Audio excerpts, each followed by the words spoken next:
આજે મગની દાળ કાઢું છું એટલે શું કે ખીચડી બનાવવાની છે. ખીચડી બનાવવામાં શું છે કે બધાને ઘરમાં ખીચડી બહુ જ ભાવે છે અને પરફેક્ટ માપ સાથે ખીચડી બનાવીને ખીચડી વઘારેલી ખીચડી જે બનાવશો ને એ એકદમ જ સરસ થશે.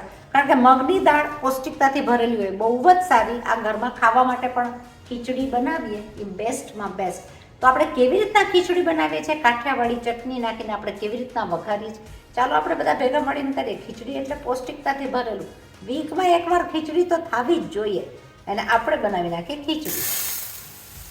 ચાલો બનાવી નાખીએ ખીચડી. ખીચડી માટે મેં લઈ લીધા છે 3 કચોરા મગની દાળ. મગની દાળ એટલે હેલ્થ માટે એકદમ ટેસ્ટમાં તો સ્વાદિષ્ટ હોય જ છે, પણ હેલ્થ માટે બહુ જ સારી. આની અંદર ખૂબ તાકાત હોય, તો વાળ માટે સારું, સ્કિન માટે સારું, શરીર માટે સારું અને હલકો ફૂલકો ખોરાક.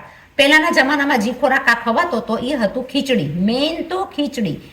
આપણે 3 કચોરા એનું માપ છે. 3 કચોરા ખીચડી લીધી હોય તો તમે 1 કચોરું સામે ગમે એ ચોખા લઈ શકો. ચોખાનું પ્રમાણ ઓછું રાખતા મગની દાળનો સ્વાદ બહુ જ સરસ ખીચડીમાં આવે અને મીણ જેવી ખીચડી તૈયાર થાય. 3 કચોરાને 1 કચોરાનું મિક્સ કરીને આપણે એની સામે લઈ લેશું. જેટલા આ કચોરા ભરાશે એના સામેનું 3 કચોરાનું માપ. પાણીનું માપ થશે 3 કચોરા. એટલે 1 કચોરું આ મિક્સ ભરાય તો 3 કચોરા પાણી લઈને આપણે બનાવશું ખીચડી. શેની અંદર? પ્રેશર કુકરની અંદર. તમે છૂટી વઘારો તો થોડી વાર લાગે. પ્રેશર કુકરમાં 3 સીટી કે 4 સીટીમાં મીણ જેવી ખીચડી થઈ જાય. આ તમે જોઈ શકો છો કે આપણી ખીચડી એકદમ સરસ મજાની થઈ ગઈ છે. આ પ્રમાણેની ખીચડીનું માપ લેશો તો તમારી એકદમ મીણ જેવી ખીચડી થશે. આ ખીચડી ખાવાની મજા પણ ઓર જ આવતી હોય છે. જ્યાં સુધી આપણું વઘાર માટેનું તેલ તૈયાર થાય છે ત્યાં સુધીમાં આપણે લઈ લેશું 3 થી 4 કણી લસણ અને આદુ. એને કૂટીને કરી નાખશું કાઠિયાવાડી ચટણી. આ કૂટેલું આદુ અને લસણમાં આપણે નાખી દઈશું 1 ચમચી મરચાંની ભૂકી, અડધી ચમચી નિમક, અડધી ચમચી ધાણા જીરું. આને લઈને આપણે બનાવી નાખશું કાઠિયાવાડી ચટણી. આ કાઠિયાવાડી ચટણીથી એનો સ્વાદ બહુ જ વધશે. ખીચડીનો સ્વાદ વધી જશે અને ખીચડી ખાવામાં બહુ સ્વાદિષ્ટ લાગશે. આપણે બનાવશું કાઠિયાવાડી સ્ટાઇલથી વઘારેલી ખીચડી. જ્યારે આપણું તેલ અને ઘી ગરમ થઈ ગયું છે ત્યારે આપણે એની અંદર લઈ લેશું 1 ચમચી જીરું,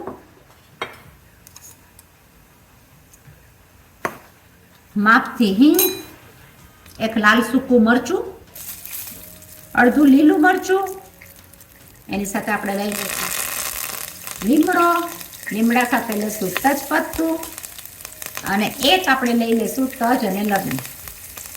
એનો વઘાર એકદમ જ સરસ થશે. આ વઘાર આપણો એકદમ સરસ મજાનો થયો છે. એની સાથે આપણે લઈ લઈશું 1 વાટકો કાપેલી ડુંગળી, 1 વાટકો કાપેલા કાંદા. કાપેલા કાંદાની સાથે આપણે લઈ લઈશું 1 ટેબલસ્પૂન જેટલું લસણની ચટણી અને આપણે એને કરી નાખશું ચોપે. આપણે વઘારને કરી નાખશું પિંક કલરમાં. આપણી ડુંગળી થઈ જાય એ પ્રમાણે ચોતડી લેશું. આ વઘાર બહુ જ સરસ દેખાય છે. જ્યારે આપણું આ બધું સોતળાતું હશે ત્યારે આપણે કરી લેશું એનો મસાલો. તમે જોઈ શકો છો કે આપણો મસાલો બહુ સરસ મજાનો સોતળાઈ ગયો છે. આપણે લઈ લેશું બધો આપણો ઇન્ડિયન મસાલો. તો મેં લઈ લીધી છે અડધી ચમચી હળદર. એની સાથે હું લઈ લઈશ 1 ચમચી કાશ્મીરી મરચાંની ભૂકી. ખીચડીની અંદર નિમક નાખ્યું હોવાથી માપથી થોડું એવું સોલ્ટ. એની સાથે હું લઈ લઈશ અડધી ચમચી ખાંડ. ખાંડ સાથે આપણે લઈ લઈશું થોડું એવું લીંબુ. એમાં આપણે લઈ લઈશું 3 ટમેટા ખમણેલા કે ગ્રાઇન્ડ કરેલા. આ બધો મસાલો આપણે કરી નાખશું મિક્સ.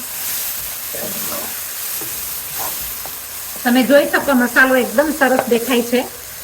એનું તેલ પણ છૂટું થવા માંડ્યું છે. આ હેલ્ધી ખીચડી જ્યારે પણ વૈધી પણ હોય તમે આ પ્રમાણે વઘારો તો બહુ જ સરસ લાગતી હોય છે. એને કરી નાખશું આપણે મિક્સ. એનું તેલ છૂટું થાય એટલે 2 સેકન્ડ માટે એને દેશું પાકવા ઢાંકણું ઢાંકીને. 2 સેકન્ડ પછી આપણે જોઈ લઈશું કે આપણું તેલ એકદમ સરસ રીતના છૂટું પડવા માંડી ગયું છે. તમે જોઈ શકો તેલનો ભાગ બહુ સરસ છૂટો પડવા માંડ્યો છે. તો આપણે એની અંદર લઈ લેશું આપણી બનાવેલી ખીચડી. આ ખીચડીને આપણે બહુ સરસ રીતના મિક્સ કરી નાખશું.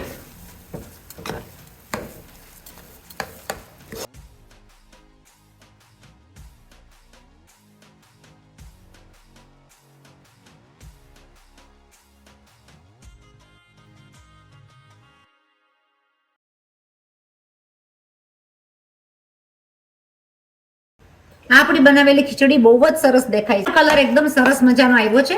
તો આપણે એની અંદર લઈ લેશું અડધી વાટકી જેટલું પાણી ને આપણે એને મિક્સ થવા માટે પાકવા દેશું 2 મિનિટ માટે. આપણી ખીચડી તમે જોઈ શકો એકદમ જ સરસ મજાની મિક્સ થઈ ગઈ છે.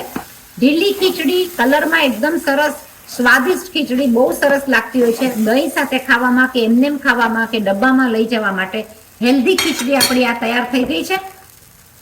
આપણી ચેનલને તમે જો હજી સુધી સબસ્ક્રાઇબ ન કરી હોય તો સબસ્ક્રાઇબ કરજો. આપણે એની સાથે નાખી દઈશું ધાણા ડેકોરેશનમાં. અને આપણી આ ખીચડી બહુ જ સરસ થઈ છે. દહીં સાથે એમનેમ ખાવામાં પણ, કઢી સાથે પણ બહુ જ સરસ લાગતી હોય છે. ક્યારે વધેલી ખીચડી કે વધેલા ભાત હોય તો આ રીતના તમે વઘારી શકો. તો આપણી ખીચડી તૈયાર થઈ ગઈ છે. સબસ્ક્રાઇબ કરો અમારી ચેનલને. ખીચડી તૈયાર છે. જલા બાપાની વીરપુરની ખીચડી તૈયાર.